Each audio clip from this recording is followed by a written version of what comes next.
एक दिल दहला देने वाली कहानी। कली था एक यक्षिणी।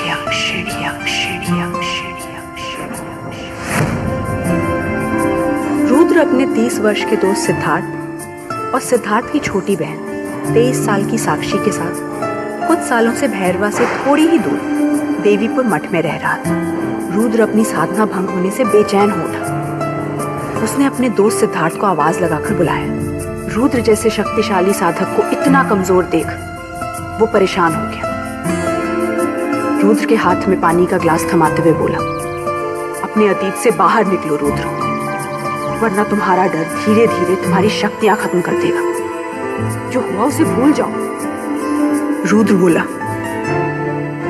इस बार बात कुछ अलग थी। उस किन्नर ने कलीथा का नाम लिया।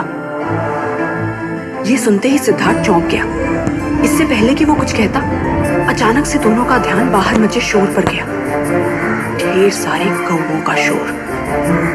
तभी साक्षी भागी भागी आई और घबराकर कहा, भैया रुद्र जल्दी बाहर आओ। शाम के 6 बजे थे, लेकिन सूरज के बजाय पूरा आसमान भयानक काले बादलों से ढका था। मठ के चारों तरफ कौवों ने कोहराम मचा रखा था। बढ़ते हुए इस अंधेरे के बीचों बीच सफेद कपड़ों में खड़े रुद्र, सिद्धार्थ और साक्षी हक्के बक्के आसमान को देख रहे थे। इतने में तीनों का ध्यान मठ की ओर तेजी से आती हुई जीप पर गया, जो मठ के दरवाजे पर आकर रुक गई। उसके रुकते ही विंडशील्ड पर एक कौवा जोर से जा टकराया। रुद्र ने सिद्धार्थ से कहा, मुझे अपनी साधना फिर से शुरू करनी होगी। और सब कुछ अनसुना अनदेखा कर रुद्र अपने कमरे में चला गया। लेकिन दरवाजा बंद करते ही किसी ने जोर जोर से खटखटाना शुरू कर दिया। बाहर से किसी की चीख पुकार आई, गुरुजी, मुझे पता है आप अंदर हैं, प्लीज दरवाजा खोलिए, प्लीज। रुद्र अपनी ध्यान मुद्रा में बैठ गया, ये सोचकर कि सिद्धार्थ और साक्षी बाहर खड़े इंसान को संभाल लेंगे। लेकिन उसने बेसब्री में और तेजी से दरवाजा खटखटाना शुरू कर दिया। सिर्फ आप ही हैं गुरुजी जो भैरवा को बचा सकते हैं। आपने पहले भी नरक के दूतों से लड़कर उन्हें हराया है। आप ही हमारी मदद कर सकते हैं। नरक के दूतों की बात सुनकर रुद्र का डरावना सपना उसकी आंखों के सामने नाचने लगा। उसने गुस्से में अपनी आंखें खोली और तेजी से जाकर दरवाजा खोल दिया। सामने भैरवा गांव का लंबा हट्टा कट्टा 26 वर्षीय विशाल हाथ जोड़े खड़ा था।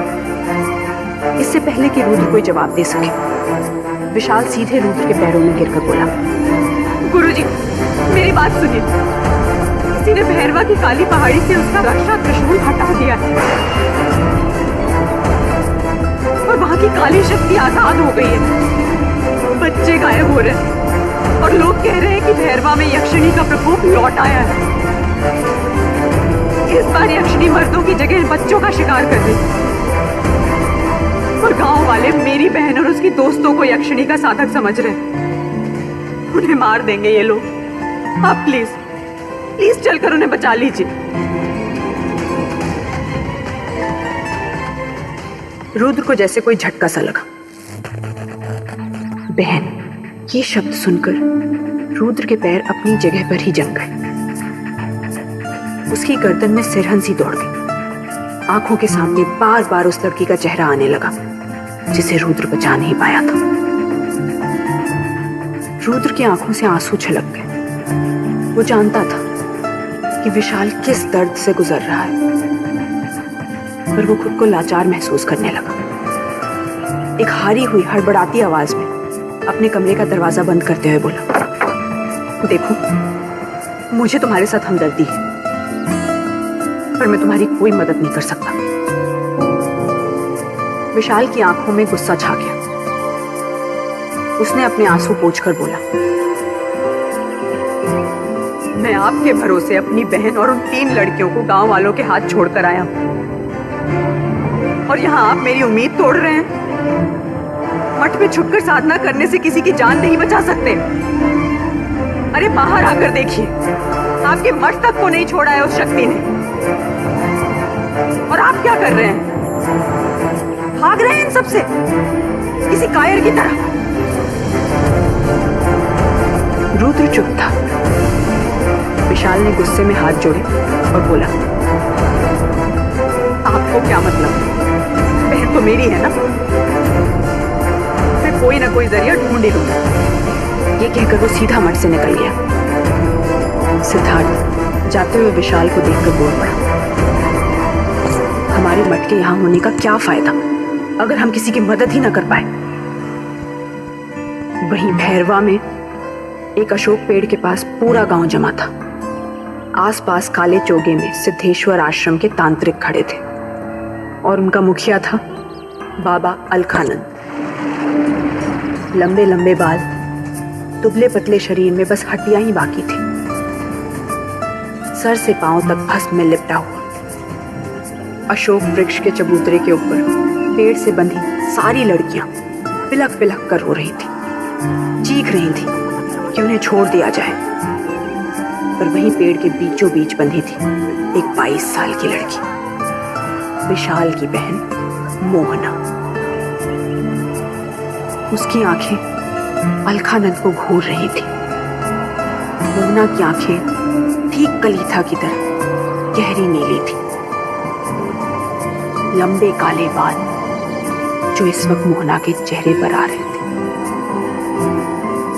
काले रंग के सलवार कुर्ते में बिल्कुल कलीथा की परछाई लग रही थी। अलखानंद को मोहना के चेहरे पर गुस्सा साफ साफ नजर आ रहा था। उसे घूरता देख अलखानंद मोहना की तरफ भड़क कर बोला, बता कहाँ है बच्चे? मोहना चुपचाप घूरती रही। इतने में पीछे से दूसरा तांत्रिक चीखा, ये यक्षिणी कुछ नहीं बोलेगी अलखानंद, इसके बाल काटकर सर पर कील ठोककर मार देते हैं। इस चीख पुकार के बीच विशाल की गाड़ी तेजी से अशोक वृक्ष के पास आ गई। गाड़ी से उतरकर भागते हुए विशाल सीधे अलखानंद के पैरों में गिर गया और अपनी बहन के निर्दोष होने की दुहाई देते हुए जान की भीख मांगने लगा। अलखानंद ने गुस्से में विशाल को अपने पैरों से झटका और बोला, तेरी बहन ही इस गांव के बच्चों को खा रही है। अगर ये लड़कियां जिंदा रही तो पूरा का पूरा गांव खा जाएंगे। अलखानंद पेड़ से बंधी लड़कियों की तरफ पलटा और अपने चेलों को आदेश दिया, मार डालो इन लड़कियों को। जैसे ही उसके चेलों ने अशोक वृक्ष की ओर कदम बढ़ाए, अचानक तेज हवाएं चलने लगी, इतनी तेज कि सबको उड़ा ले जाएंगी। चारों तरफ अफरा तफरी मच गई। मोहना के चेहरे पर एक हल्की सी मुस्कान थी, जिसे देख अलखानंद ने खुद ही एक चेले के हाथ से मशाल छीन ली और बोला, ये सारा काम इस यक्षिणी का है। तुझे क्या लगता है अलखानंद तुझसे डरेगा? मेरे गुरुदेव ने कलीथा के प्रकोप को रोका था। हमारी टोली उसे कभी नहीं लौटने देगी। तुझे कोई नहीं बचा सकता, कोई नहीं। इतना कहते ही अलखानंद बिना तेज हवा की परवाह किए मशाल लिए आगे बढ़ा और उसने अशोक वृक्ष के सामने बने लड़कियों के घेरे में आग लगा दी। आग की लपटों को देख मोहना की बाकी दोस्त चीखने लगी, पर मोहना के मुंह से एक आवाज नहीं निकली। वो बस मुस्कुराते अलखानंद को देखते रहे। विशाल नीचे खड़ा किड़किड़ा रहा था और आग की लपटों ने मोहना का चेहरा ढक दिया। धुएं के बीच सारी लड़कियां बेहोश हो गई। तो क्या ये है मोहना का अंत? क्या सच में अलखानंद की जीत हुई और उसने यक्षिणी को मार दिया? आगे की कहानी जानने के लिए सुनिए।